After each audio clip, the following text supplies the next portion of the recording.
Olá, boa tarde.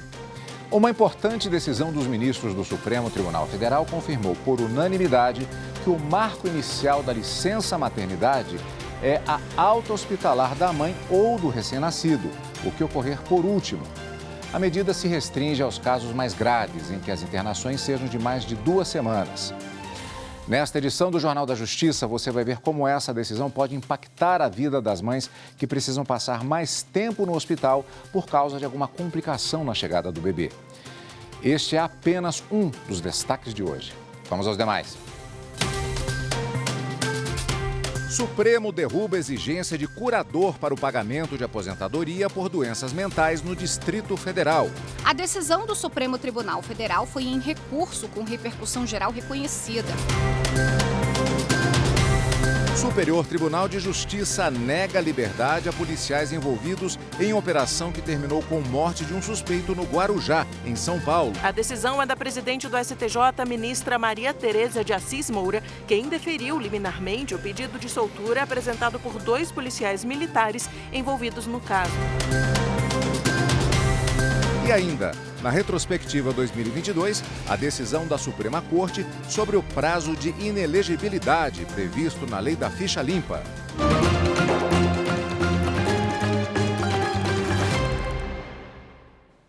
O Supremo Tribunal Federal derrubou a exigência de curador para o pagamento de aposentadoria por doenças mentais no Distrito Federal. Por maioria, o colegiado entendeu que a condição deve ser proporcional às necessidades do beneficiário. A decisão do Supremo Tribunal Federal foi em recurso com repercussão geral reconhecida. Em julgamento no plenário virtual, o STF invalidou norma do Distrito Federal que autorizava o pagamento de aposentadoria por invalidez por doença mental apenas ao curador do servidor público beneficiário. O recurso do Ministério Público do Distrito Federal e Territórios era contra a decisão do Tribunal de Justiça da capital do país, que havia considerado constitucional trecho de uma lei distrital que exigia um termo de curatela para o recebimento da aposentadoria. No Supremo, a maioria dos ministros seguiu o entendimento do relator do caso, Ricardo Lewandowski, de que a exigência contraria os princípios da dignidade da pessoa humana e da proporcionalidade. O ministro ponderou que, de acordo com o Código Civil e o Estatuto da Pessoa com Deficiência, nem toda pessoa com doença mental está sujeita à interdição e, por consequência, nem todas precisam de um curador. Com isso, ficou decidido que a curatela deve ser proporcional às necessidades e às circunstâncias de vida de cada aposentado. O Supremo Tribunal Federal fixou entendimento sobre a lei que trata da renovação de licenças e da apuração de infrações à legislação ambiental.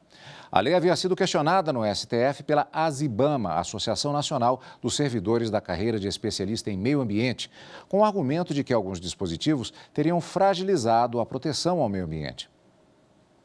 A lei estabelece que a renovação de licenças ambientais deve ser solicitada com antecedência mínima de 120 dias da data do término do prazo e permite a prorrogação automática até a manifestação definitiva do órgão ambiental competente. Ao questionar essa parte da lei, a ASIBAMA sustentou que um erro não pode justificar o outro. Se o órgão competente demora a se manifestar, a licença ambiental não pode ser prorrogada automaticamente em prejuízo da proteção ao meio ambiente. A solução dada pelo STF foi a de que, em caso de omissão ou demora do órgão público de um ente federado para se manifestar sobre os pedidos de renovação de licenças ambientais, deve-se instaurar a competência supletiva de outro ente federado. Isso quer dizer que a União pode conceder a renovação caso não haja órgão ambiental capacitado ou Conselho de Meio Ambiente no Estado ou no Distrito Federal. Os estados também podem fazer esse papel caso não haja estrutura municipal que preste esse tipo de trabalho. E, por fim, a União pode atuar na ausência de órgãos capacitados em nível estadual e municipal até que eles sejam criados. A pedido da 12ª Vara de Justiça do Distrito Federal, a Polícia Federal prendeu há pouco o empresário Júlio Farias, dono de uma rede de postos de combustíveis em Macapá, capital do Amapá. Ele tinha a posse de mais de 3.000 munições, além de 10 armas, incluindo um fuzil de uso restrito com silenciador. O pedido da medida cautelar foi proposto pela Polícia Legislativa do Senado Federal em razão de fortes indícios de ameaças e crimes contra a honra do senador Randolfo Rodrigues, do partido Rede Sustentabilidade do Amapá. A Justiça Federal impôs ainda a suspensão de autorização de porte e posse de armas de fogo registradas no nome do investigado. Se condenado, poderá pegar uma pena de até 6 anos de reclusão. O Superior Tribunal de Justiça nega liberdade a policiais envolvidos em operação que terminou com a morte de um suspeito no Guarujá, em São Paulo.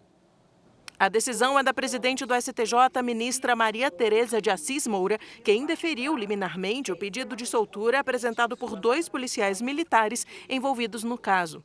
Por analogia, a ministra aplicou a súmula 691 do Supremo Tribunal Federal, pois a impetração do habeas corpus foi feita logo após o Tribunal de Justiça de São Paulo indeferir liminar neste mês de dezembro. O caso teve ampla repercussão nacional com a divulgação das imagens das câmeras corporais dos 4 policiais que atenderam a uma ocorrência de roubo em uma casa no município paulista de Bertioga em junho deste ano. 3 suspeitos fugiram do local em um veículo roubado e foram perseguidos pelos policiais até o Guarujá. De acordo com a denúncia oferecida pelo Ministério Público de São Paulo, um dos suspeitos foi preso, o outro baleado e o terceiro executado. Inicialmente, o Ministério Público Estadual pediu o arquivamento do caso, acatando a tese dos policiais que agiram em legítima defesa. Neste mês de dezembro, após investigações da Corregedoria da Polícia Militar de São Paulo, foi decretada a prisão preventiva dos PMs. Eles são acusados de fraude processual ao simular uma reação dos suspeitos para justificar os disparos. A defesa de 2 dos 4 policiais apresentou habeas corpus na Corte Paulista, que indeferiu a liminar ao entender que medidas cautelares diversas da prisão seriam insuficientes. No STJ, a defesa afirma que os policiais sofrem constrangimento ilegal com a prisão e que o contexto fático é suficiente para justificar a intervenção do tribunal nesta fase processual. Ao decidir, a ministra Maria Tereza de Assis Moura lembrou que os argumentos citados pela defesa ainda não foram analisados pelo TJ de São Paulo, pois o mérito do habeas corpus não foi julgado. Maria Tereza destacou que a atuação do STJ nessas situações ocorre apenas em caráter excepcional, desde que esteja claramente evidenciada a ilegalidade do ato coator, proveniente de decisão inquestionavelmente teratológica, despida de qualquer razoabilidade. Para a ministra, isso não foi verificado no habeas corpus impetrado. A Polícia Federal pediu à Justiça do Amazonas que Rubens Vilar, suspeito de ser o mandante do assassinato do indigenista Bruno Pereira e do jornalista inglês Dom Phillips, seja transferido para um presídio de segurança máxima. A Polícia Federal alega que Rubens Vilar, conhecido como Colômbia, oferece risco de ficar foragido e que, fora da cadeia, pode atrapalhar as investigações. Rubens estava em liberdade, mas foi preso no início da semana por descumprir as determinações da Justiça. E no próximo bloco, entrevista com um especialista em direito da saúde sobre a decisão do Supremo que garantiu às mães o direito de que o prazo de licença maternidade só comece a contar depois que ela ou o bebê deixem o hospital em caso de internação por complicações após o parto. Nós voltamos já.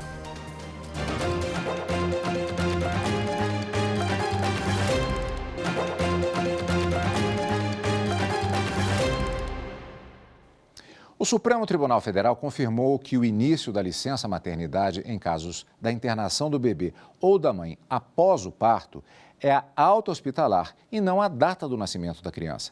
A decisão vale para casos mais graves, em que as internações sejam de mais de 2 semanas.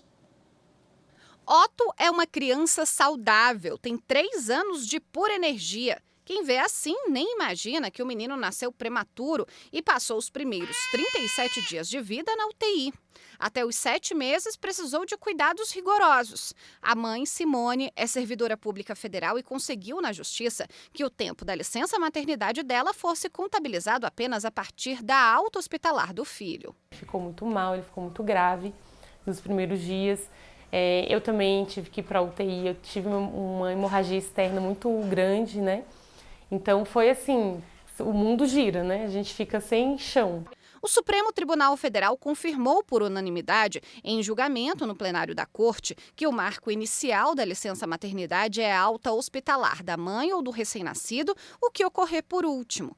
A medida se restringe aos casos mais graves, em que as internações sejam de mais de 2 semanas. A lei diz que a licença maternidade começa a contar a partir da data do parto. O Partido Solidariedade entrou com ação no STF questionando essa regra para o caso de crianças prematuras e mães que ficam mais tempo internadas.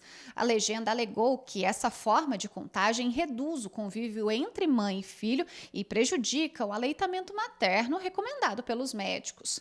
O relator do caso foi o ministro Edson Fachin e todos os ministros do Supremo acompanharam o entendimento dele. A cada ano, quase 280 mil bebês nascem prematuros no país, segundo o Ministério da Saúde. Henri nasceu nessas condições em abril do ano passado. Ele também passou 37 dias internado. Mas a Tatiana, mãe dele, não teve a mesma sorte da Simone.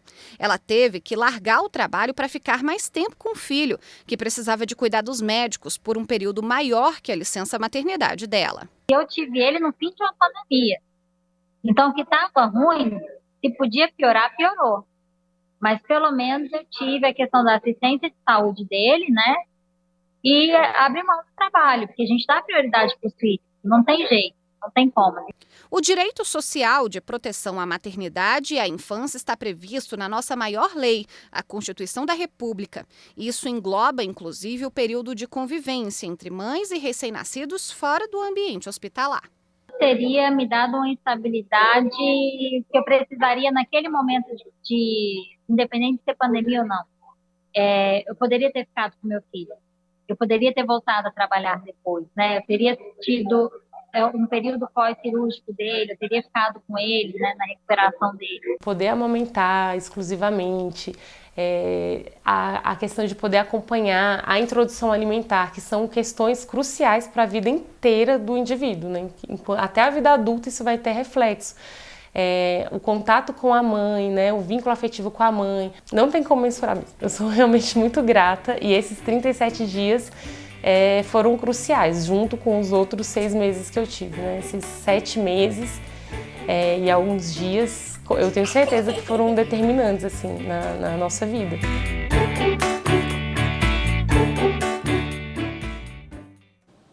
E vamos conhecer mais detalhes dessa decisão do Supremo que garantiu às mães o direito de que o prazo da licença maternidade só comece a contar depois que ela deixou ou o bebê, depois que ela ou o bebê deixem o hospital em caso de internação por complicações após o parto. Em entrevista à repórter Evelyn Araújo, o advogado Fabrício Reis, especialista na área de saúde, deu mais explicações sobre esse assunto. Vamos acompanhar. Doutor Fabrício Reis, muito obrigada pela participação no Jornal da Justiça. Eu agradeço o convite, é sempre um prazer estar aqui com vocês colaborando. Doutor, para a gente começar, o que muda na vida de mães e bebês com essa decisão do Supremo Tribunal Federal? Então, na verdade, essa decisão ela traz muito mais qualidade de vida e proteção à infância. Afinal, a licença maternidade, esse afastamento da mãe, ele se dá justamente para que a mãe possa criar vínculos, estar próximo com o seu filho e também estar ali dando a prioridade para a amamentação, para os cuidados. Então, essa diferenciação do início da licença maternidade após a saída do hospital favorece, de fato, a criação desse vínculo e dessa convivência entre mãe e filho. Doutor, qual o procedimento que a mãe tem que ter nesse caso, já que teve uma alteração, se ela passar de 2 semanas aí da internação? Ela tem que acionar a empresa, ela tem que acionar o INSS? Quais os procedimentos para que ela tenha esse direito garantido?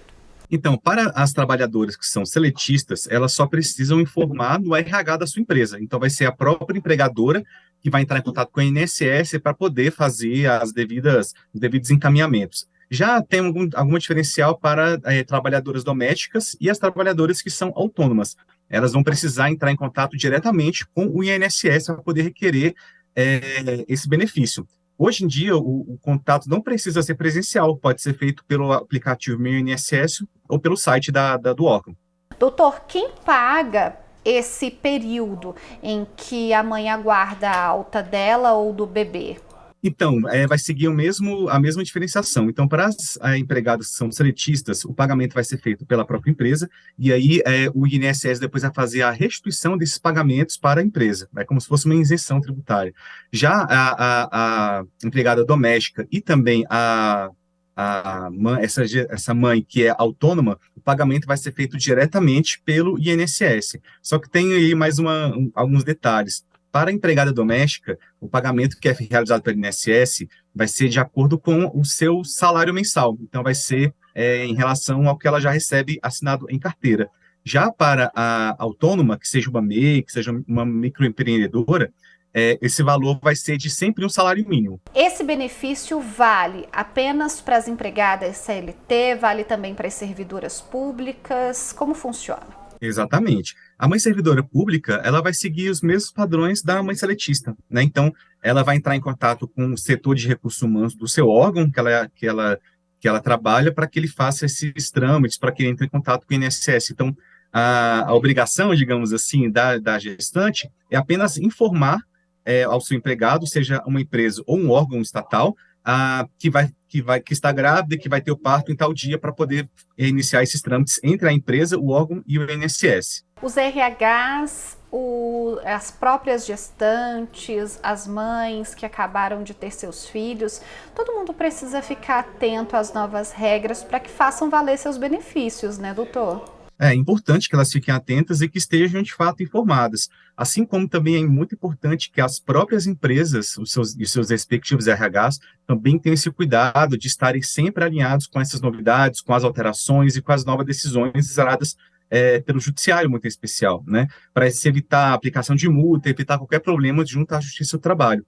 Então, o empoderamento das gestantes é importante para que elas saibam seus direitos, mas também é igualmente importante que as empresas e os empregadores, empresários também tenham essa percepção, essa noção, para evitar ter problemas, né? E evitar, inclusive, justamente ferir o direito dessa gestante. Quando não há o respeito dessa determinação, né? Quando a mãe teve prejuízo ali no salário maternidade, ela não teve esse período acrescentado à sua licença maternidade, o que ocorre, né? Quais sanções podem ocorrer nesse caso? Então, essa mãe seletista, caso tenha esse problema com a empresa que não dê esse direito efetivamente, ou que fique colocando obstáculos, dificuldades, ou impondo algum tipo de regra que não está na lei, ela pode estar em contato diretamente com, seja a Delegacia do Trabalho, seja o Ministério Público do Trabalho, para poder fazer essa denúncia, principalmente se essa prática ela for corriqueira nessa empresa, né?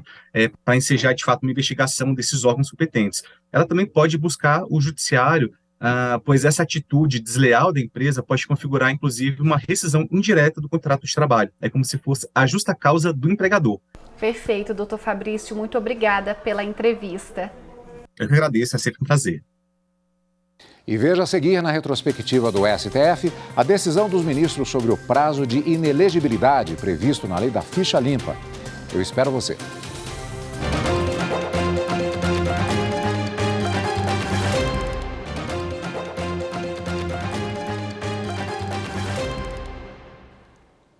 Retrospectiva 2022. Em março, o Supremo Tribunal Federal decidiu que não há motivos para mudança de entendimento sobre o prazo de inelegibilidade previsto na lei da ficha limpa. Reveja a decisão na reportagem de Marta Ferreira.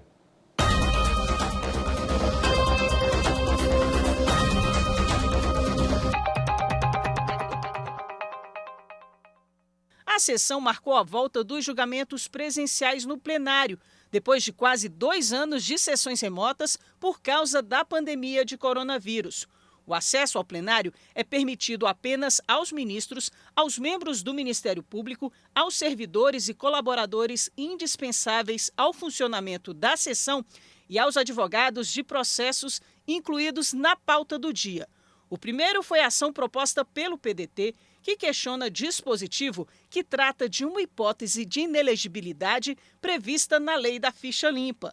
A lei prevê que candidatos condenados em ações criminais por decisão colegiada de um grupo de juízes ou por decisão da qual não caiba mais recurso, fiquem inelegíveis desde a condenação até o transcurso do prazo de 8 anos após o cumprimento da pena. Em dezembro de 2020, o relator do pedido, o ministro Nunes Marques, concedeu liminar favorável ao partido.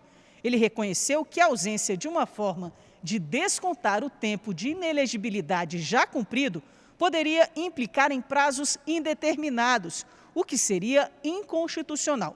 O caso, então, foi levado para análise do plenário virtual, mas o ministro Alexandre de Moraes pediu vista e o processo foi para julgamento na sessão presencial. O ministro Nunes Marques manteve o voto no sentido de dar interpretação conforme a Constituição. Ele afirma que, ao não prever o abatimento da pena, a lei da ficha limpa permite uma espécie de inelegibilidade por prazo indeterminado, o que contraria o princípio da proporcionalidade e compromete o devido processo legal. A resposta para todo esse imbróglio é uma só. Tem de se admitir a detração da inelegibilidade cumprida após a condenação por órgão colegiado. Se o condenado por órgão colegiado está inelegível, ele já está, de fato, cumprindo a sanção e, como tal, tem direito de ter esse tempo contado no prazo de inelegibilidade.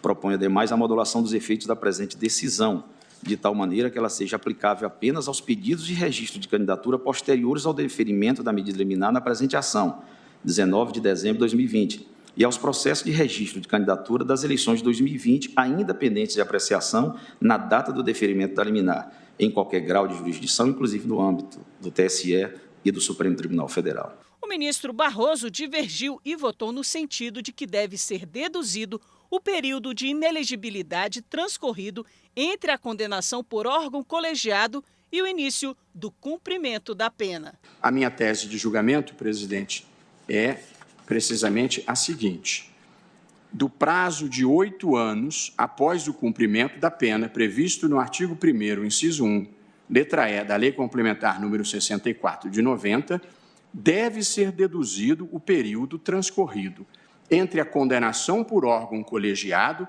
e o efetivo início do cumprimento da pena. Diferentemente dos outros dois ministros, o ministro Alexandre de Moraes votou pelo não conhecimento da ação. Para ele, a ADI seria uma ação rescisória disfarçada. Isso porque o Supremo já declarou a constitucionalidade do dispositivo questionado em outro julgamento. Entendo incabível a repetição desse julgamento, da proposta, dos 2 pontos propostos na apresentação direta, porque entendo que se assemelha-se integralmente a uma ação rescisória, simplesmente se está pedindo para o Supremo rever o que debateu e, por 6-5, decidiu de forma específica, volto a dizer, constando, inclusive, no item 13 da ementa de Vossa Excelência. Acompanharam o entendimento de Moraes as ministras Carmen Lúcia e Rosa Weber, os ministros Edson Fachin, Ricardo Lewandowski e Luiz Fux. Com isso, o plenário, por maioria, não conheceu da ação, nos termos do voto do ministro Alexandre de Moraes, vencidos os ministros Nunes Marques, Luiz Roberto Barroso, André Mendonça e Gilmar Mendes. Na prática, o Supremo manteve o prazo previsto de inelegibilidade da lei da ficha limpa.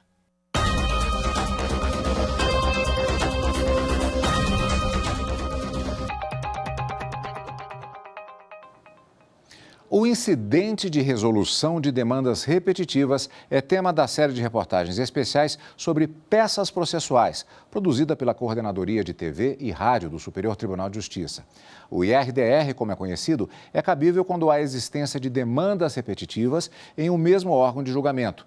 O objetivo é fixar tese jurídica a ser aplicada em todos os processos, individuais ou coletivos, que tramitem na área de jurisdição daquele tribunal, bem como aos casos futuros que versem sobre idêntica questão de direito. A quantidade de processos semelhantes, sem a uniformização de decisões, congestiona a atividade julgadora. Quando isso ocorre, o tribunal então pode admitir o que está previsto no artigo 976 do Código de Processo Civil. É o incidente de resolução de demandas repetitivas, ou seja, uma mesma tese para casos semelhantes. O incidente de resolução de demandas repetitivas, como o nome já diz, relaciona-se com a existência de demandas repetitivas em um determinado órgão de julgamento. O IRDR é cabível quando houver simultaneamente efetiva repetição de processos que contenham controvérsias sobre a mesma questão unicamente de direito e risco de ofensa à isonomia e à segurança jurídica. Ele vale para qualquer tribunal do país, não só para o STJ, e o IRDR ele pode ser aplicado não só a recursos, como acontece no caso de recursos ordinários, mas também para causas de competência originária. O pedido de instauração do IRDR será dirigido ao presidente de tribunal e pode ser feito pelo juiz ou relator, pelas partes, pelo Ministério Público ou pela Defensoria Pública. Verificada a presença dos documentos necessários, a demonstração do preenchimento dos pressupostos para a instauração do incidente, o presidente, então, encaminha os autos ao órgão responsável pela uniformização da jurisprudência na Corte, indicado no regimento interno do tribunal. Esse órgão colegiado vai admitir ou não a instauração do incidente.